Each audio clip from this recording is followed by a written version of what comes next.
next generation of Mondeo. Is it? Yeah. So what are our power options in that? Can you go diesel? You can go diesel. Interestingly enough, I was talking to someone from Ford last week, because the S-Max is going to be a huge success for them, and, well deserved. But at the moment, they're not doing a diesel auto. But the spokesman from Ford told me that 2007 they're going to do a diesel auto. You could argue they got their product planning wrong. They thought that the big demand would be for petrol autos or diesel manuals. But I think most people are kind of switching on to the fact that diesels are A, great on fuel, but B, the kind of performance they give is kind of low down torque. They pull well, and that's really well suited to an automatic gearbox, because you want it kind of a lazy, powerful, strong engine, not necessarily incredibly fast, but that works really well with a diesel with an auto box. So when that comes out the early part of next year, that's going to be a cracking car to buy. Right. Now I can see that being one of those cars that is always worth a little bit more than you would expect it to be. Yes. Because it's got a wide appeal. Yeah, absolutely. Now tell me, what's your inside view on four-wheel drives, in as much as if one buys one because you need it, if you go through the centre of a large town, you're going to get the hard stare from a chunk of the population. Do you think it's something that should be avoided in terms of protecting your investment, or is this just a passing phase? No, I think, to be honest, that it's a one-way street at the moment. I think that the backlash against four-wheel drives is going to continue, and the problem is, at the moment, there's sweeping generalisations about it. The arguments about the cars taking up more road on the space on the road are pretty futile, because actually, if you look at some of the dimensions of the cars, they're smaller than some of the estate cars and MPVs out there. So I don't think it's an issue about size in that term. I think they can be intimidating, definitely. If you get one in the rearview mirror and the headlights are up at your kind of rearview mirror height, then it can be a little bit intimidating. But a lot of that's down to the way that they're driven. But we're starting to see, if you like, again, the next generation of 4x4s, things like the Toyota RAV4. If you look at the new Toyota RAV4 and look at the emissions from that engine, better on fuel and cleaner than a lot of family hatchbacks. So that kind of argument that the car's killing the planet isn't strictly true. But if you go back to a 5-year-old Range Rover, you could honestly say, well, yeah, that's a different story. I mean, I've got to confess, we've got a 4x4 as well. We live in the country. We've got a horse box. We've got an old Mitsubishi Shogun short wheelbase diesel. No wonder your kids are so popular. They love travelling in it. It's funny because kids sit up high. It's very, you can see what's going on. It's that kind of rusty-tufty feel.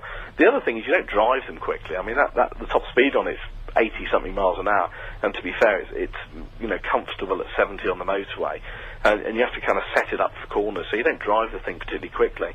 But there's a bit of me that says, well, that car's a 1992, it's 14 years old. From an environmental point of view, we don't do a huge mileage. We could have gone out and bought a new car and replaced it every 3 years. But there's something, I think, attractive about the fact we're running a 14-year-old car, we're servicing it, it's doing 20 odd to the gallon, which is no worse than a more modern vehicle, and we're not committing the planet to building a brand new car and all the effort and energy that goes into that. So I quite like the idea that we're kind of doing a rolling recycling job on that car. But I think that it is, 4x4s have been a real vanity statement, and with cars like Porsche Cayennes and X5s and Range Rover Sports and that, they are great looking vehicles, and you can see the appeal of having them, but you have to question, if you don't need the four-wheel drive capacity, do you really need to shell out the money on that car? And I think, like most fashions, it will wax and wane, and probably the backlash against them at the moment is going to, speed that process up. It's been smashing to talk to you, Jason. I hope that we in the future have the chance to do it again, because you put so much usable and approachable information in the conversation. I was quite enamoured. Oh, Mike, you're too kind. I know. Well, I'll come on any time you like. And can I just do a quick plug for the TV show that we're finishing off at the moment? It's called the Used Car Roadshow. It's on ITV Men and Motors. It's a Monday night at 9 o'clock. We're about 2/3 of the way through the series, so it's on for the next few weeks on a Monday night, and it's packed full of tips because it's all about used cars. So if people love used cars and they want to see some bargains, then tune in, and we hope they enjoy it. Let's just remind everyone about your website, all the W's.jasondore, DAWE.com / yes? That's it, yeah, they'll find us. Meanwhile, back in Belgium. Thanks very much, Thanks very much, Mike. Speak to you soon. Thanks a lot. Bye-bye. Take care, bye. Thanks, by the way, for the emails relating to Star Trek. That was my headphones have gone peculiar. Very strange. What's happened to them? There we are. I know what it is. I think this microphone's pointing the wrong way. There we are. Well, you need to turn it around then. 1, 2, 3, 4. There was a guy I used to work with, and as a presenter, and you know, there's left and right channels in stereo. Yeah. And the engineers were very cruel to him one night because it was his first big show, and they said to him, "Let's not say his name. Let's call him Derek."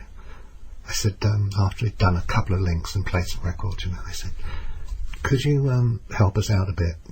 You're talking out too much to the left-hand side of your mouth. Can you turn your head a bit, otherwise you're affecting the stereo image?" and he did. Talking out the side of your mouth. Yeah. Not easy. No. If you just put the radio on, or you're just getting up to start the day, or maybe you're just getting to bed, please. This is talkSPORT, 10:53, 10:89. I'm Mike Allen, sitting in for Ian and Chesney and the rest of the gang. If you'd like to be part of the programme this morning, we're going to be here till 6 o'clock. Just suddenly said that very slowly. The number is 08704 20 20 20. We were talking about 9/11 conspiracies. Got some more emails and some texts in, so we'll just check those out in a moment. If you're not using the phone, then you can text 81089 or send me an email to talksport.net, okay? So here's one from Brian from Wolves. He said, "Mike, have you ever wondered why there's so little media coverage concerning the alleged Pentagon terrorist strike? And why no remnants of the planes and wreckage were found?" You see, I'm getting around all the time. Any thoughts on why that might be? For a more in-depth analysis, you can go to Freedom Files, and it goes on. Keep up the good work. You sound laid back. I'm not laid back, I just don't think very quickly. And many thanks to Anthony, who's been listening to the programme. He said there were terror drills about planes crashing into the towers, exact same time, and on 7/7 there were terror drills on the tube exactly the same time. What odds on that? This is from Anthony. I don't know, something's happened, don't they? There's the power of coincidence, and you look at it, excuse the rustle of paper, but it's a busy programme. They're chopping down trees to get this all lined up. Chris in Preston just got in touch with the programme. This goes back to, I was talking to you about Star Trek, which is having its external scenes, computer-generated imagery, set in to update the look of the stuff. Apparently the interiors are staying exactly the same, but the exterior shots are being upgraded. So Chris in Preston hooked on to the observation I made that Gene Roddenberry was in touch via a medium with a group called the Council of Nine, who live in another dimension. I know it's hard for you. It seems a bit hard to believe, but it's true. And so influenced was he by this concept of nine, he called the starship 1701. So spooky stuff is the message from Chris in Preston, who said, "What about this? It was NNC 1701. Right. What's major about this is the fact that it's NNC 1701. Major being that there are 26 letters in the alphabet, and the way you stack them up for numerology is writing 1, 2, 3, 4, 5, 6, 7, 8, 9, you know, in a line, and then running the alphabet under it, so that if you do that, you find out that N comes to 3. That's its numeric value. So we've got 2 N's, so we've got 6, and we've got a C, and as that's the third letter in the alphabet, it's worth 3. So NNC is valued at 9. And 1701 is 9, 2 9s are 18, and any multiplication of 9 phatically reduces to 9. So in other words, 4 9s 36, 3 and 6 is 9. And it always reduces back on exactly the same digit. And that's the only digit that does that. Next week, the story lady will be talking about pigeons. 08704 20 20 20. Jason's on his mobile. We'll possibly talk to him in a minute. We've been looking at the papers this morning, and there was an extraordinary story about Ant and Dec. the telestars have revealed that they get a multi-million-pound insurance payout if one of them dies. They're both 30 and they've got joint golden handcuffs deals with ITV and their production firm, and it's thought they would collect at least $2 million in a special life insurance policy. Deck admitted, "We have people who look after that. If he kicks the bucket, I get a massive payout."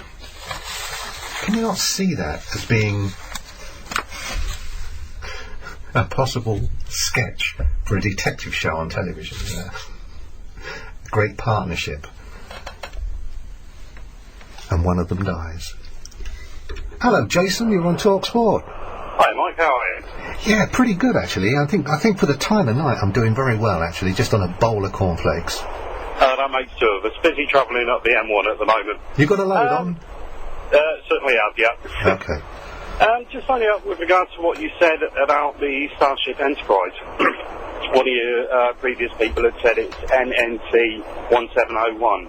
It's actually not. It's NTC 1701A.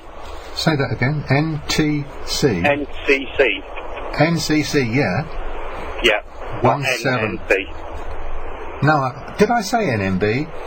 NNC, you said. NNC, right. Yeah. Well, numeric value remains the same because N is worth 3 and so is C. So, right. So they still stacks up at 9, and then 1701 that comes 9, and you've got two Right. 9s together, which is 18. So 8 and 1 is 9. Oh, right. There you go. Learn something new every day. Yeah, I tell you what, we might be having. Are you normally up and about this time in the morning? Every morning, yep. All right. For Well, all my sins. we've got a numerologist coming in to be with us on the programme this week. I think it's Thursday morning. So if you right. have a listen, because it's fascinating. And one of the reasons invited him on is one of those guys who explains how you can relate things like numerology to events. And they can explain to you the 26, 27-year cycle. And don't forget, 27 years, 2 and 7 is 9. This is true. sounds interesting. So, are you on the way to Leeds, or you are from Leeds? I'm actually from Leeds, but I'm making my way back there slowly. Hopefully there will be no accidents this morning like there was here today. Oh, right. Well, safe journey, Jason, and give us a call tomorrow if you can. Okay, thanks very much, Mike. Take care. Bye-bye. Bye-bye. Bye. Right. It's nice, isn't it, sort of knowing that people are on their way home, and it's got a nice feeling, isn't it, Johnny? You know, when you get to the end of a programme, it's like you're all coming into a new part of the day together. It's all, I don't know, it's slightly romantic. It's like being a newspaper delivery guy with a Ferrari. Well, that could, I'm sure there is somewhere. Yeah. I went to Goodwood Festival of Speed, which is the first time I've ever done, and I was really very well organised. It's fantastic. But the way there was so funny. There was this Ferrari in front of us, a new one, and it was so noisy. I reckon the guys must have had to stop on the way, turn it off, and go for a walk somewhere quiet, just to regain their equilibrium. And it's extraordinary to think that somebody paid that much money for it. It's so noisy. Very, very wearing. Very wearing. Yeah. Tony's in Colchester. Hello, Tony. Good morning. Welcome to talkSPORT. Good morning. I was just listening to your bit about numerology there. Yes. I studied numerology for a while, and N is not a 3. N is a 6. If you write it out, 1 A, B, C, D, E, F, G. Well, numbers above it. N is 4. N is a 6. C is a 3. C, L, U is 3. All come under 3. Right. Just hang on a minute. You're saying, so we're talking about NCC. Yeah. And You've 6, got 6, 3. 6. Under N's numeric or letter value, or N's numeric value is a 6, not a 3. I don't think it is, you know, because You write out 1, 2, 3, 4 to 9, and then do the alphabet underneath it, and you'll find I'm right. That would I bring studied numerology for quite some time. Oh, well, we did And a it was rough... actually brought out by Pythagoras, or Pythagoras' theorems, in about 500 BC. He was Yes. assassinated in Crotona at about 100 years old, so they reckon. Yeah. Well, the difference between Pythagoras' system and the Chaldean ones is the Chaldeans don't recognise 9, or didn't recognise 9. Well, the Egyptians did, and Pythagoras did, and as Pythagoras brought it out, I would rather go with Pythagoras. His theories are much closer, in my estimation, when I've done sort of like, studied things and bits and pieces on it. Yes. So, and that's what all the books are about. So. Well, there's also books on the Chaldean system. There are various systems. What I need you to do is to call me on Thursday morning, probably about sort of 1:30 or something like that, and have a chat with Daniel Strafford, who's going to be here talking about numerology, because he's awfully good. And I find numerology absorbing, because it isn't something that's an opinion per se. It's fact. That's what that value is worth. Well, there was something else that I found when I was doing it. We had some, your astrology, you come under all the numbers that come out when you come into astrology. But if you add all of those together and reduce them down to a single figure digit, that all the letters in your full name, as on your date of birth certificate, if you feed that all in and reduce that down to a single figure digit, both numbers come to the same. That's extraordinary, isn't it? We've done it on 2 or 3 people, then we've done it on about 25, 30 people, and every single one was the same. I tell you what, Tony, can you just say that for me again? Not because I'm sure people listening would have thought, hang on, what was that? And it's such an interesting observation. I think you should say it again.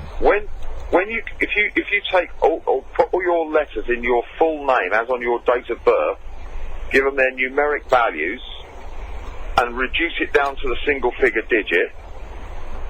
If you do the same with all the numbers that come up on your astrological chart, and there's a whole series of numbers that come up during that, so you add them together and reduce them to a single figure digit, they will come to the same number as your whole name number from your date of birth certificate.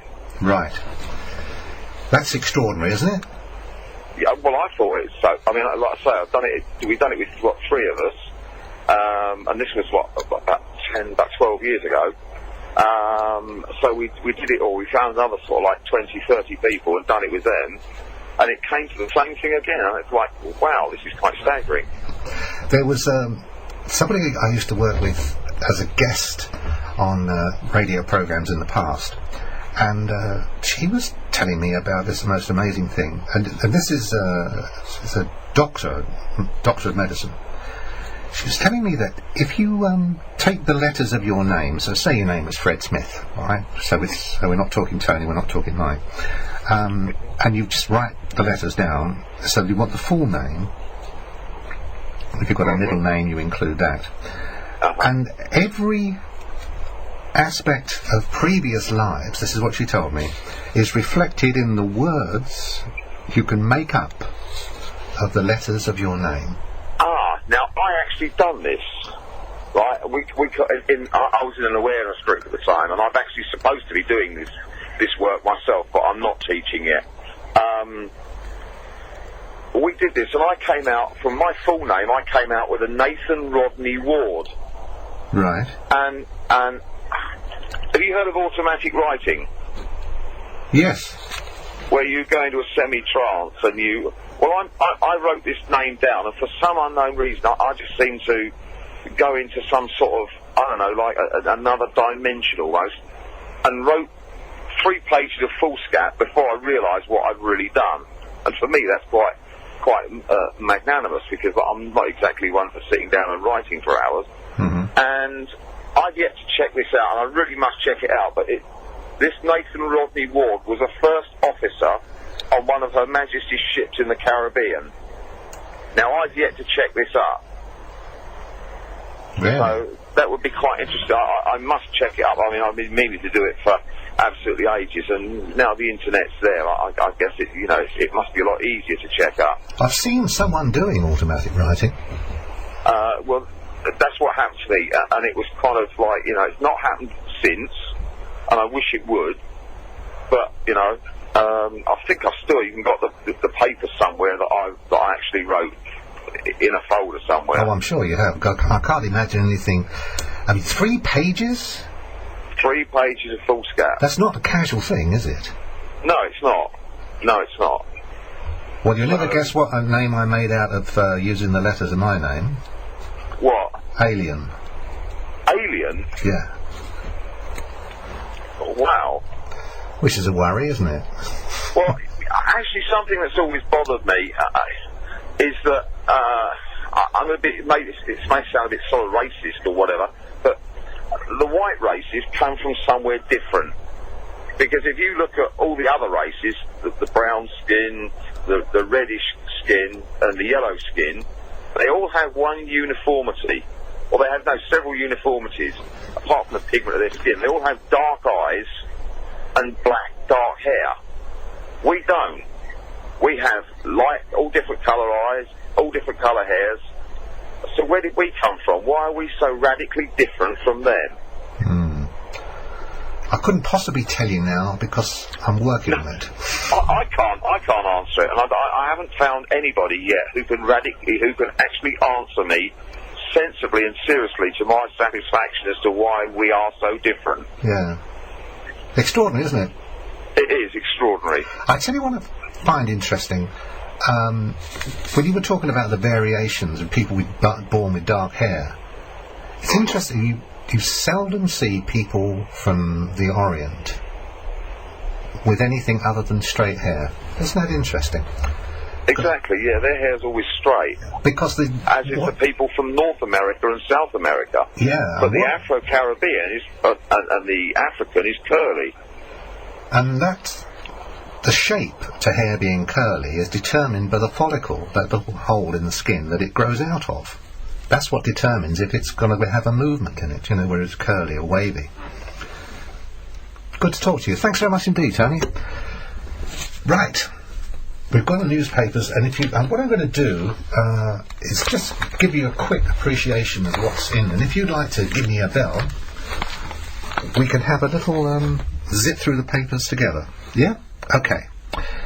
On the front page of the Express, house prices hit a new high. The average value of a home is nearly £200,000. I don't want to scare the market. That's the last thing anybody wants to do. But they're claiming the average value of a home is nearly £200,000. That's average, yeah? The price of homes has rocketed, claims the Express, to an all-time high, just short of the £2,000 mark, and the latest figures show that prices are still rising. Does this not send a familiar trickle down your spine? Does this not remind you of sort of like 10 years ago? Wasn't there some sort of... Exactly. Is this history repeating itself? Give us a call on this one. Are you, like most people, of the view that house prices have reached a point where it's almost impossible to approach to get on the housing ladder, and when you have, you've now got this thought in your mind that maybe you'll be proven to have made the wrong decision because maybe you're going to lose a few grand on the value of your property? Well, I'm sure if you're going to stay there for a few years, it will all turn around, as it seems to. But doesn't it sort of smell a little bit of what happened in the past? 08704 20 20 20. The Daily Telegraph claims on the front page that our junk culture is poisoning our children. Experts blame fast food, computer games and competitive schooling for a rise in depression. Are your kids depressed? Or is this just children of a financial background, a successful financial background, in other words, with parents who make a bit of cash? Can they be indulged because they think they're depressed? If you've got to be a bit active in the family and contribute to the income, you don't really have a great deal of time to be depressed, do you? House prices double in 4 years, claims the Daily Mail. I don't know if I believe that, but they're running the same story about the £200,000 being the average price. Many, they claim, a mortgage to the hilt, and there's been a surge in bankruptcies and home repossessions. The average English property price is now £202,660, meaning it's doubled since 2002 when it was first topping £100,000. This is all monopoly money, isn't it? You never actually see it. It just exists. NATO, on the front page of the Times, rejects appeal to boost Afghan troops. And you might want to comment on this because Germany, Italy, Spain and Turkey ignore requests for reinforcements. So that means it's probably down to us to up the final extra portion of troops.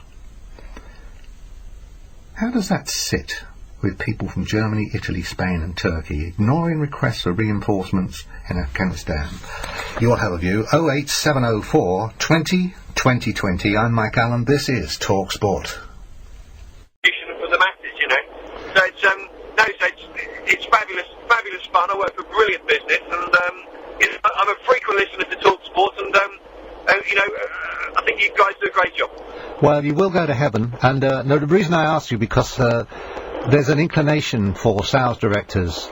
I say an inclination, I should say a perception that sales directors are appreciably younger than they used to be, and you guys are really in a difficult position because if something goes wrong, yours is the first door that the CEO or the managing director will come knocking on, saying, "Why is this stuff not roaring out the warehouse?" And well, there is that. I mean, I offer a slightly different service, and there is that general feeling, and I'm mid-30s, don't spend nearly enough time with my family as I would like, but ultimately, you're well rewarded, and you hope that you can put the hours in, put the time in now, so that when you're sort of mid-late 40s, maybe early 50s, you can start, go and work for the RSPCA or do something really sort of focused on the community or something, and therefore house paid off and all those other things. But no, certainly I see as well sales directors and people in that role are a lot younger, and it can potentially might be a difficult period for you if you don't have the energy to keep up with the demands of your client bank. Absolutely. Yeah, I can see that. It's very good to talk to you. It's very interesting. Yes, ditto, Mike, and enjoy your week in the hot seat, and I shall look forward to hearing about numerology later on in the week. I've got something to reveal about that. I'll let you go, and I'll tell you a little bit later on. Take care. Lovely. Bye. God bless you, Mike. God bless. Talk Radio on 1053, 1089 AM in the form of talkSPORT. You can call me on 08704 20 2020. That's 08704 20 2020. Or you can text. I know, but it gives you something to do with the other thumb, doesn't it? 81089. And email, please, to talksport.net. Now, at 6 o'clock this morning, Alan Brazil Sports Breakfast takes on... We've got Alan with Graham Beecroft, and all the lads will be talking to former England cricket manager Mickey Stewart about whom England should take on the Ashes tour. Brentford manager Leroy Rosenwar will be on hand to talk up the Bees' promotion chances ahead of their clash with Swansea, and the lads will be previewing all the week's Champions League action. That's going to be a busy show. One to look forward to, don't you think? I think you're right, actually. We're talking about houses on the front page of the Express and the front page of the Mail, so it's a chunk of the market today. House prices hit new high. The average value of a home is nearly £200,000. When you hear that property in London, large properties in London, it's millions of pounds for an address, how can that... It must be a lot. I can't understand it. Hello, Paul, live from the M1. Good morning. Good morning, sir. How are you? I'm very well. Pleased to welcome you to talkSPORT. I bet you're a regular caller, aren't you? Yeah, I've called once or twice, yeah. Yeah. It's not that I might have heard you. I wasn't aware at the time, but you sound very comfortable on the air. Yeah, I've done a lot of public speaking as part of the job, so I'm well used to media and that sort of thing, yeah. Do you know, I shiver, I really get physically upset if I have to do public speaking, in other words, get up and address a meeting or something like that. I find it really frightening. So I salute you. You can do that. I can't do it. Well, I think it's part of the job. I've always done it. And I've done some horrendous ones as well. I've done some public inquiries over different things, and I've done some with some very hostile audiences. And when you've done that sort of thing, I think that the most I've ever been on my feet speaking for is 2 hours. So when you've done that, then anything else you don't worry about too much, you know. 2 hours speaking to a crowd. Yeah. Wow. Well, I salute you. There we are. It was a snappy little salute, that was. Well, most of them are asleep by the end of it, of course. But yeah, get out of it. You've got a kind voice. Well, that's not what my wife says sometimes. Well, you've got to be firm. Have to make the point sometimes. Yeah, I guess so. So we were talking about houses and some concern. The front page of 2 national papers carrying virtually the same story. In the job that I do, I've been in commodities all of my life, and housing is nothing other than a commodity. Yeah, sure. And with all commodities, there will be cycles. And the previous caller was right in one way, saying that the UK government's preference will always be for soft landing. However, it's not what you know that will catch you out, it's what you don't know. And like so many things, whether you do or don't agree with globalisation, it's a factor. And there will be external factors like a 9/11 or like a bigger tsunami or something like that that will affect world trade and will have a knock-on effect to the UK that UK government just will not be in a position to control. And at some stage that will happen. It's only going to take a slight shift for, we've been very lucky over the last few years for unemployment to stay relatively low, certainly in terms of other European countries and certainly world countries, our employment rate has stayed low. And